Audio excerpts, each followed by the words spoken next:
ગુજરાત સરકાર દ્વારા ગ્રામ્ય વહીવટને લઈને મહત્વપૂર્ણ નિર્ણય કરવામાં આવ્યો છે. પંચાયત તલાટી કમ મંત્રી અને મહેસૂલી તલાટી વચ્ચે હવે કામગીરીની સ્પષ્ટ વહેંચણી કરવામાં આવી છે. પંચાયત મંત્રી ઋષિકેશ પટેલે ગાંધીનગરથી આ અંગેની જાહેરાત કરી છે. સરકાર દ્વારા બંને કેડરના અલગ અલગ જોબ ચાર્ટ જાહેર કરવામાં આવ્યા છે. પંચાયત તલાટી કમ મંત્રીના કાર્યક્ષેત્રમાં ગ્રામ પંચાયત, ગ્રામ વિકાસ, સ્વચ્છતા, પાણી પુરવઠા, ગ્રામસભા તેમજ કેન્દ્ર અને રાજ્ય સરકારની વિવિધ યોજનાઓના અમલીકરણ જેવી કામગીરી રહેશે.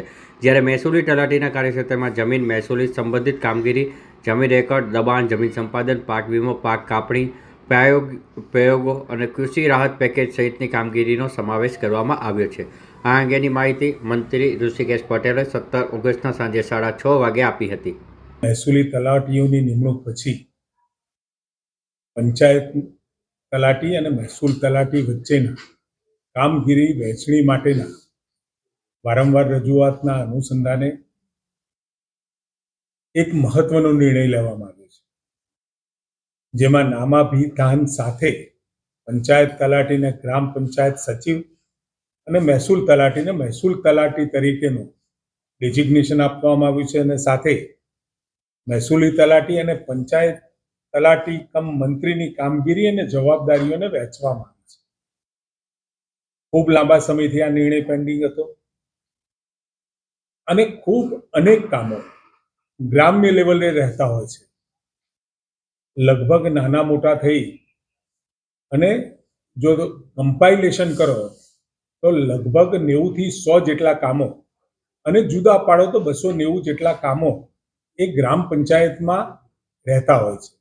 એ કામો માટે અલગ અલગ જવાબદારીઓ વહેંચવા માટેની ખૂબ લાંબી વિચારણાના અંતે ખૂબ પરિપક્વ નિર્ણય લેવામાં આવ્યો છે. મહેસૂલી તલાટીને આપવાની કામગીરી તેમજ પંચાયત તલાટીને પણ જે નવા નામાભિધાન સાથે જે નામ આપ્યા છે એની અલગ અલગ જવાબદારીઓ નક્કી કરી છે, જેથી કરી આ બંને તલાટીઓને કરવાની કામગીરીના સંદર્ભે ખૂબ સ્પષ્ટતા સાથેનો જીઆર એ મહેસૂલ વિભાગ દ્વારા અને પંચાયત વિભાગ દ્વારા ચર્ચા વિચારણાના અંતે જે લેવામાં આવ્યો છે એ પ્રમાણે આ જોબ ચાર્ટથી મહેસૂલી અને પંચાયત તલાટી વચ્ચે કામગીરીની સ્પષ્ટ વહેંચણી કરવામાં આવી છે, જેથી નાગરિકોને સેવા મેળવવા માટે કોનો સંપર્ક કરવો તે બાબતે દ્વિધાનો સામનો ન કરવો પડે અને નાગરિકોની તકલીફમાં ઘટાડો થાય.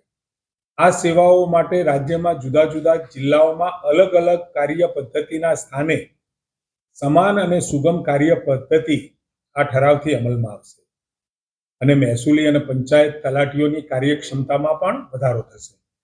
પંચાયત તલાટી કમ મંત્રીના કાર્યક્ષેત્રમાં ગ્રામ પંચાયત અને ગ્રામ વિકાસની કામગીરી એ મહત્વપૂર્ણ જે ગામડાઓના વિકાસની સાથે અને પંચાયતી સેવાઓને લગતી બધી જ કામગીરીનો સમાવેશ કરવામાં આવ્યો છે.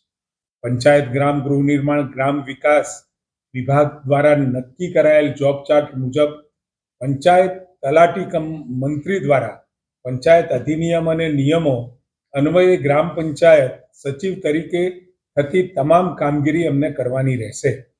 આ ઉપરાંત કેન્દ્ર અને રાજ્ય સરકારની વ્યક્તિગત વિકાસલક્ષી યોજનાઓ, ગ્રામ્ય કક્ષાએથી અમલીકરણની કામગીરી, વિવિધ પ્રમાણપત્રોની કામગીરી, ગ્રામ કક્ષાએ ગ્રામતળ, ગૌચર, પંચાયત હસ્તકની જમીન, દબાણ વિશેષની કામગીરી, જાહેર મિલકતો અંગેની કામગીરી, ગામમાં સ્વચ્છતા, પાણી પુરવઠો, વૃક્ષારોપણ, ગ્રામસભા તથા વિવિધ સમિતિઓની કામગીરી સહિતની જવાબદારીઓ આ જોબ ચાર્ટમાં નિર્ધારિત કરવામાં આવી છે.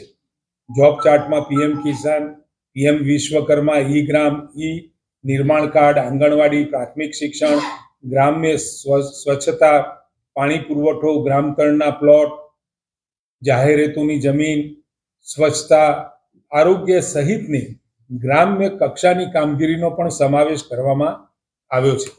મહેસૂલી તલાટીના કાર્યક્ષેત્રમાં મહેસૂલી અને જમીન સંબંધિત કામગીરીનો સમાવેશ કર્યો છે.